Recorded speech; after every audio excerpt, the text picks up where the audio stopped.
Sans conteste et sans pareil. Beaucoup en raffolent, mais ignorent peut-être qu'il est cultivé au Sénégal. Le taro, ce tubercule appelé diabéré, est produit en grande quantité à Darussalam, dans le département de Tambacounda. Et cette culture s'est enracinée dans la zone depuis plus de 80 ans, nous dit Mamadou Sakine. À Darussalam, dans la région de Tambacounda, les champs s'étendent à perte de vue.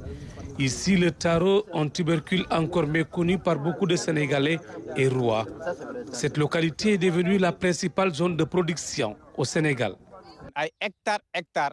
Ce sont des centaines d'hectares de diabéré que nous cultivons ici à Darussalam. Notre principale difficulté, c'est la commercialisation. Les commerçants guinéens achètent le sac de 50 kg à 4 000 francs CFA, puis le revendent au marché syndicat de Pékin entre 8 000 et 10 000 francs CFA. Souvent, ils prennent la marchandise à crédit, ce qui représente une perte pour nous. De la préparation des parcelles à la récolte, les producteurs maîtrisent désormais toute la chaîne. Chaque saison, des centaines de tonnes sortent de ces terres fertiles. Une activité qui fait vivre de nombreuses familles.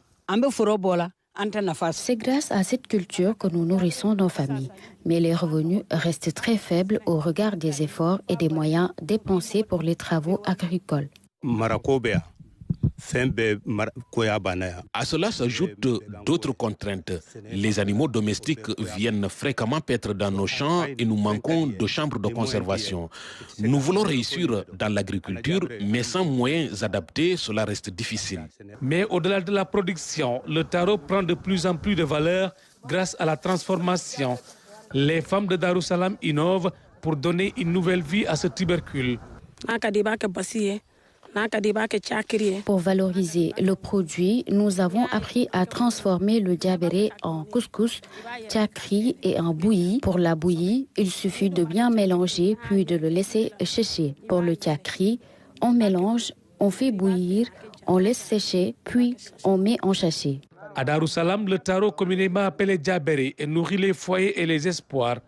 Un tubercule qui pourrait bien demain trouver sa place parmi les produits phares de l'agriculture sénégalaise.